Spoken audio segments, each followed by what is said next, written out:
ابتدا ہے رب جلیل کے ببرکت نام سے جو دلوں کی نیتوں کو دیکھتا ہے۔ آج بات ہوگی ایک ایسے جھوٹ کے بارے میں جو ہماری زندگیوں کا حصہ بن چکا ہے، نہ ماننے جانے والا جھوٹ۔ نمبرز ہی کامیابی کا معیار ہے۔ جب بھی رزلٹ آتا ہے پورے خاندان میں ایک ہلچل سی مچ جاتی ہے۔ چاچا، ماما، پھپھو، تایا سب ایک ہی سوال پوچھتے ہیں، نمبرز کتنے نمبرز لیے تیرے بچے نے؟ اگر بچہ 650 لے آئے تو ایسے محسوس ہوتا ہے جیسے اس نے ناکامی کا اعلان کر دیا ہو۔ کسی کو یہ جاننے کی فکر نہیں ہوتی کہ اس نے کیا سیکھا، کیا چاہا، کیا سوچا۔ بس ایک ہی بات اہم رہ جاتی ہے، نمبرز کتنے ہیں۔ یہ مارک شیٹ صرف ایک کاغذ کا ٹکڑا ہے، نہ کوئی حتمی فیصلہ۔ اور اگر ہم حقائق پر نظر ڈالیں تو 2024 میں صرف پنجاب بورڈ میں 90% سے زیادہ نمبر حاصل کرنے والے بچوں کی تعداد 70,000 سے زیادہ تھی۔ اب سوال یہ ہے کہ اتنے زیادہ ٹاپرز ہونے کے باوجود ہم نے کوئی سائنسی ایجاد کیوں نہ کی؟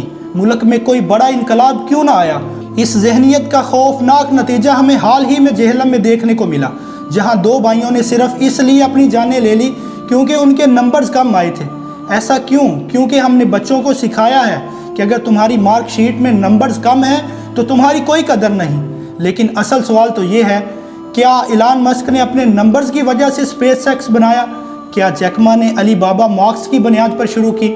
کیا اسٹیو جابز کے پاس کوئی شاندار ڈگری تھی؟ نہیں، ان کے پاس نہیں تھی۔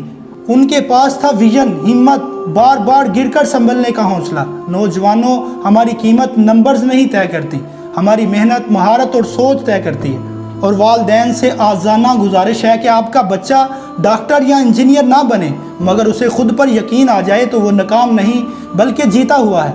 اسے سکھائیں کہ دنیا ڈگریز سے نہیں، ڈیڈیکیشن اور ویژن سے بدلی جاتی ہے۔ ہمارے بچوں کو صرف نمبرز لینے والی مشین نہیں بلکہ سوچنے والا دماغ بننا ہوگا، ورنہ یہ نمبرز ہر سال کسی نہ کسی بچے کی زندگی چھینتے رہیں گے۔